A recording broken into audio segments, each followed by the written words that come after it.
अस्सलाम वालेकुम। இன்னைக்கு நம்ம ஹபீஸ் கிச்சன்ல மட்டன் அகனி கறி தான் பண்ண போறோம். இந்த அகனி கறி காயல் ட்ரெடிஷனல் ஃபுட்ல இந்த அகனி கறியும் ஒண்ணு. வாங்க இது எப்படி பண்ணலாம்ங்கறத பார்க்கலாம். நான் இதுக்கு 300 கிராம் மட்டன் எடுத்து க்ளீன் பண்ணி கழுவி எடுத்து வச்சிருக்கேன். அதுக்கு தேவையான பொருட்கள் ஒரு மீடியம் சைஸ் பல்லாரிய பெரிய வெங்காயத்தை நீல வாக்குல கட் பண்ணி வச்சிருக்கேன். காரத்திற்கு ஒரு 7 மிளகாய் எடுத்து வச்சிருக்கேன். நான் எடுத்திருக்க மிளகாய் காரம் இல்லைன்னு 7 எடுத்திருக்கேன். இதுக்கு மசாலா எதுவுமே கிடையாது, இந்த மிளகாய் தான். ஒரு 30 முந்திரியும் 30 பாதாமும் எடுத்து வச்சிருக்கேன். 2 ஸ்பூன் கசகசா எடுத்து வச்சிருக்கேன். ஒரு கைப்பிடி புதினாவும் ஒரு கைப்பிடி மல்லி இலையும் எடுத்து வச்சிருக்கேன். ரம்ப இலை, அப்புறம் ஏலக்காய், பட்டை, கிராம்பு எல்லாம் எடுத்திருக்கேன். தயிரும் எடுத்து வச்சிருக்கேன். வாங்க இது எப்படி பண்ணலாம்ங்கறத பார்க்கலாம். க்ளீன் பண்ணி எடுத்து வச்ச கறியில இஞ்சி பூடு விழுது சேர்த்துக்கிறேன். அப்புறம் தயிரும் சேர்த்துக்கிறேன். 2 ஸ்பூன் தயிர் சேர்த்துக்கிறேன். தேவைக்கேற்ப உப்பு சேர்த்துக்கிறேன். உப்பு சேர்த்து நல்லா மிக்ஸ் பண்ணிடுறேன்.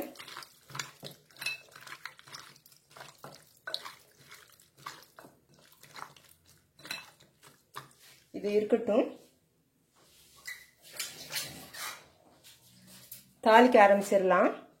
ஸ்டவ் ஆன் பண்ணிடுறேன். ஸ்டவ் ஆன் பண்ணி ஒரு குக்கர் வச்சு குக்கர் சூடு ஏறிடுச்சு. அதில் தேங்காய் எண்ணெய் ஊற்றிருக்கேன். கொஞ்சமாக நெய்யும் சேர்த்துருக்கேன். 2 ஸ்பூனுக்கு. மெல்ட் ஆகட்டும். நெய் மெல்ட் ஆயிருச்சு. எடுத்து வச்ச பட்டை, கிராம்பு, ஏலக்காய், ரம்ப இலை இதில் சேர்த்துடுறேன்.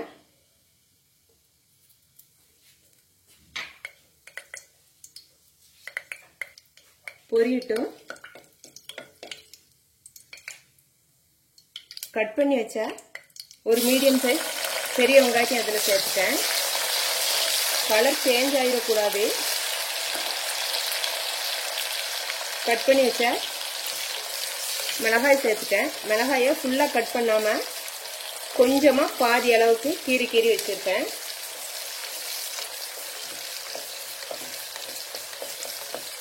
கலர் சேஞ்ச் ஆகாமல் கண்ணாடி பதம் வரட்டும்.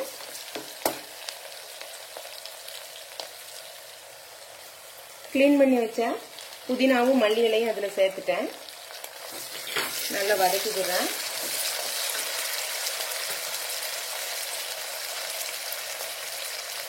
இஞ்சி பூடு விழுது சேர்த்துக்கிறேன்.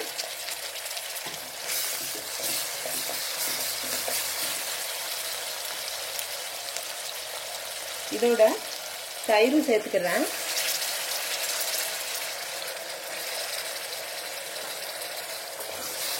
நல்லா மிக்ஸ் பண்ணிடுறேன்.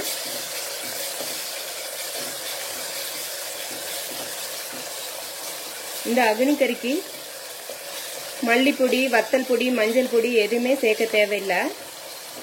காரத்திற்கு இந்த மிளகாய் மட்டும்தான். நல்லா வதங்கிருச்சு. இப்ப நம்ம பெரட்டி வச்ச கறியை இதுல சேர்த்துடலாம். மட்டனை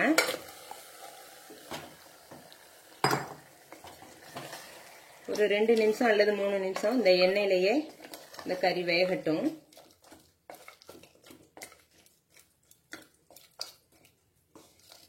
ஒரு 3 நிமிஷம் கழிச்சு ஒரு 2 டம்ளர் தண்ணி ஊற்றி குக்கரை மூடி வச்சிடலாம்.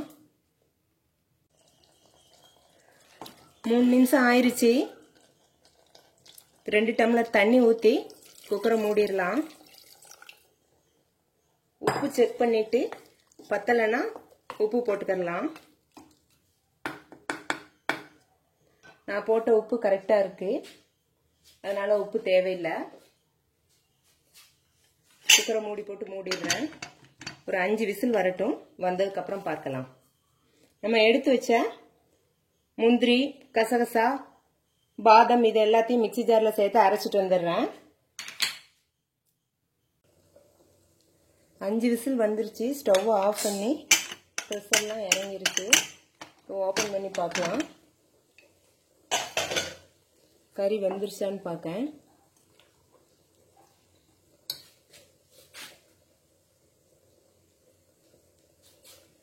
கறி வெந்துருச்சு. நம்ம மிக்சியில் அரைச்ச கசகசா, அண்டிப்பருப்பு, பாதாம் இது எல்லாத்தையும் இதில் சேர்த்துடுறேன். நல்லா ஒட்டை வலிச்சு விட்டுட்டு கொஞ்சமாக தண்ணி ஊற்றி அலம்பி ஊற்றிடுறேன்.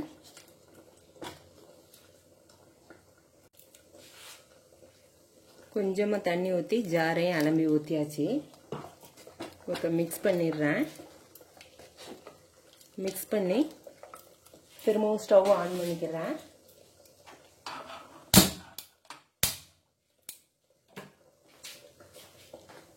ஸ்டவ் ஆன் பண்ணி சும்மா மூடியை போட்டு மூடி இந்த போட்ட விழுதெல்லாம் பச்சை வாசம் மாறட்டும்.